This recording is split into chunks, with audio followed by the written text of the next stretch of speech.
Daily நீங்கள் வந்துட்டு job requirement ரிலேட்டடான வீடியோஸ் வந்துட்டு போஸ்ட் பண்ணிக்கிட்டு இருக்கிற எத்தனையோ பேர் அதை பார்க்குறாங்க. எத்தனை பேர் தான் உன் சேனலை பார்த்து ஜாப் எடுத்துருக்காங்க அப்படிங்கிற ஒரு விஷயத்த என்கிட்ட சொல்லு அப்படின்னு நிறைய பேர் வந்துட்டு என்கிட்ட கேட்டிருந்தீங்க. அண்டு உங்கள் எல்லாருக்குமே பதில் சொல்லக்கூடிய ஒரு வீடியோ தான் இது. எத்தனை பேர் ஜாப் எடுத்துருக்குறாங்க அப்படின்னு பார்க்குறதுக்கு முன்னால் எத்தனை பேர் இன்டர்வியூ போயிருக்கிறீங்க அப்படிங்கிறத தயவு செஞ்சு கமெண்ட் பாக்ஸில் கமெண்ட் பண்ணிடுங்க. நம்ம சேனலை வந்துட்டு ஸ்டார்டிங்லேருந்து இப்போ வரைக்கும் பார்த்துக்கிட்டு இருக்கிறவங்க எத்தனை பேர் வந்துட்டு ஒரு கரெக்டான சிவியோட ஒரு கரெக்டான நாலேஜோட உங்களுடைய தகுதிக்கு என்ன வேலை கிடைக்குமோ அந்த வேலைக்கான ஒரு இன்டர்வியூக்கு போய் அப்ளை பண்ணியிருக்கிறீங்க அப்படிங்கிறத கமெண்ட் பாக்ஸில் கமெண்ட் பண்ணுங்கள். உங்களுக்கு வேலை கிடைக்கலன்னா ஒன்றும் பிரச்சனை இல்லை, என் நம்பரை வந்துட்டு கீழே நான் கொடுக்குறேன். அதுக்கு வந்துட்டு நீங்கள் என்னையை கான்டாக்ட் பண்ணுங்கள். நான் உங்களுக்கு என்ன ப்ராப்ளம், எதனால் உங்களுக்கு வந்துட்டு வேலை கிடைக்கல அப்படிங்கிற ஒரு தகவலை வந்துட்டு புரிய வைக்கிறேன். ஓகேவா? நம்ம சேனலில் ஆயில் அண்ட் கேஸ் ஜாப் ரிலேட்டடான videos and oil and gas ஃபீல்டில் நடக்கக்கூடிய ஒர்க் ரிலேட்டடான வீடியோஸ் வந்துட்டு நிறையா வந்துட்டு போஸ்ட் பண்ணிக்கிட்டு இருக்கிறோம்.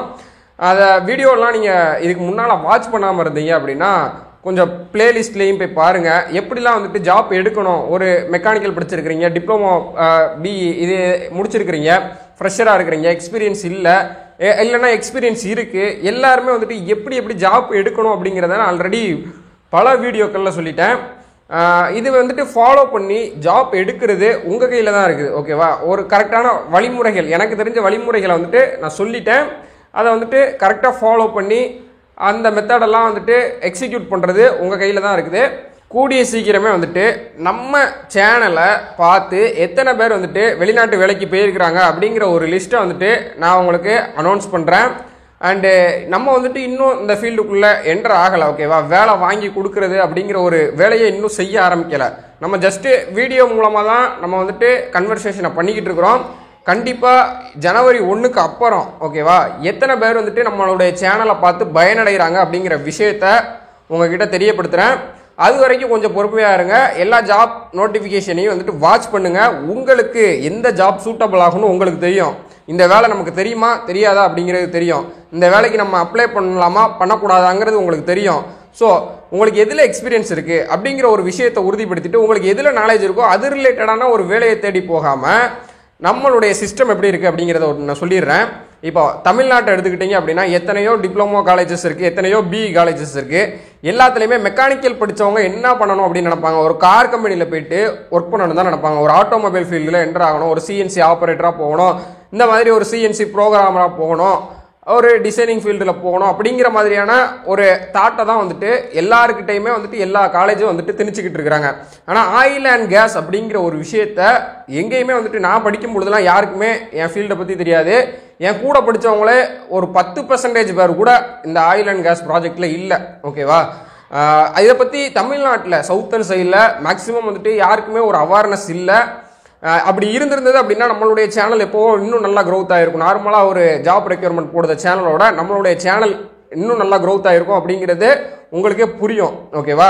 ஸோ இதிலேருந்து நான் என்ன சொல்ல வரேன் அப்படின்னா நீங்கள் வந்துட்டு இங்கே வந்துட்டு ஒரு ஆட்டோமொபைல் ஃபீல்டில் போய்ட்டு ஒர்க் பண்ணிவிட்டு கல்ஃப் நீங்கள் போகிறீங்க, இங்கே ஒரு 4 வருஷம் ஒர்க் பண்ணியிருந்தாலும் கல்ஃப் நீங்கள் போகும் பொழுது அங்கே ஃபுல்லாக இருக்கக்கூடியது எண்ணெய் கம்பெனிகள் தான்.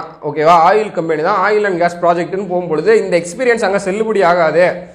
அவன் வந்துட்டு உங்களுடைய எக்ஸ்பீரியன்ஸ் ஆட்டோமொபைலில் இருக்குங்கிறதுனால அவன் உங்களை ஃப்ரெஷராக தான் அங்கே பார்ப்பான். ஏன்னா உங்களுக்கு அது சம்மந்தப்பட்ட வேலைகள் தெரியாது.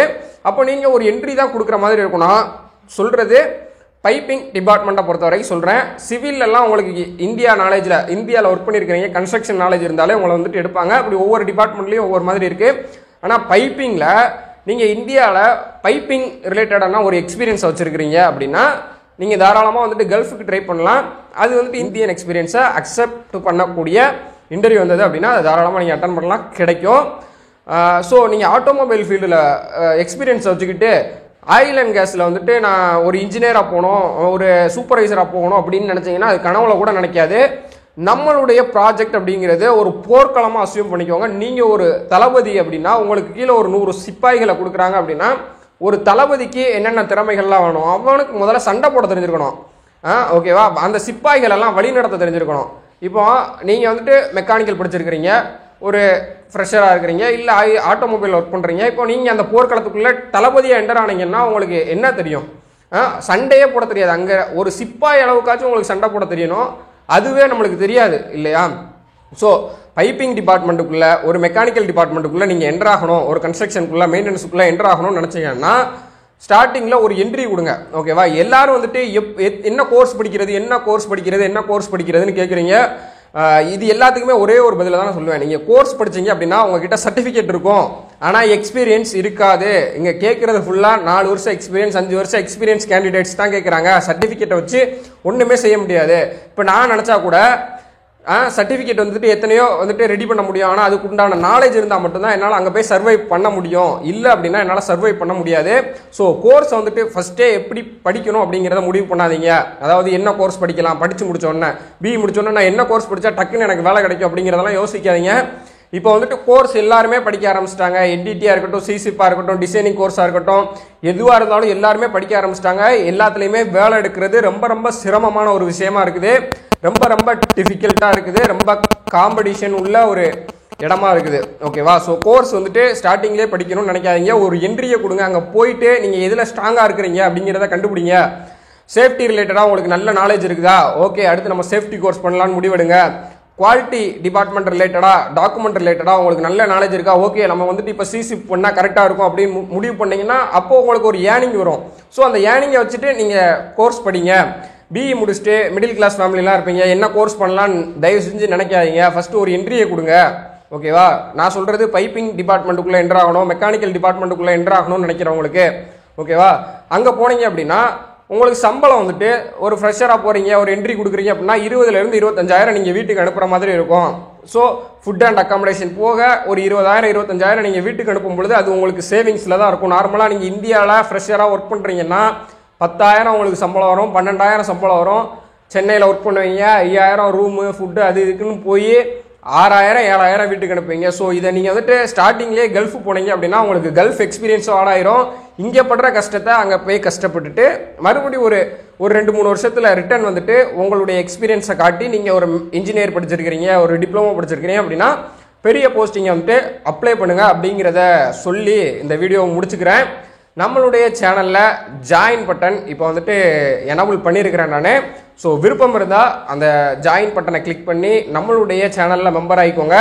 உங்களுடைய கேள்விகள், அதாவது ஆயில் அண்ட் கேஸ் துறையில் இருக்கக்கூடிய வெளிநாட்டு வேலைவாய்ப்புகள், ஆன்ஷோரில் கன்ஸ்ட்ரக்ஷன் ப்ராஜெக்டில் இருக்கக்கூடிய வெளிநாட்டு வேலைவாய்ப்புகளை எப்படி பெறணும் அப்படிங்கிற எந்த ஒரு சந்தேகம் இருந்தாலும் என்னால் வந்துட்டு ஈஸியாக வந்துட்டு காண்டாக்ட் பண்ண முடியும். ஸோ ஒரு மந்த்துக்கு வந்து பார்த்தீங்க அப்படின்னா 59 ரூபாய் மட்டும்தான். ஸோ விருப்பம் இருக்கிறவங்க அதில் ஜாயின் பண்ணிக்கோங்க. அடுத்த வீடியோவில் உங்களை சந்திக்கும் வரை உங்களிடமிருந்து விடைபெறுவது உங்கள் ஹரி சுதாகர். இந்த வீடியோவில் உங்களுக்கு நிறைய விஷயங்கள் புரிஞ்சிருக்கும் அப்படின்னு நினைக்கிறேன்.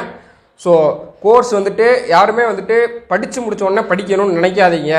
ஒரு நல்ல நாலேஜை கேதர் பண்ணிக்கிட்டு அப்புறம் உங்கள் கையில் அந்த கோர்ஸ் இருந்தது அப்படின்னா அதுக்கு ஒரு வேல்யூ இருக்குது, அதை புரிஞ்சிருக்கும்னு நினைக்கிறேன்.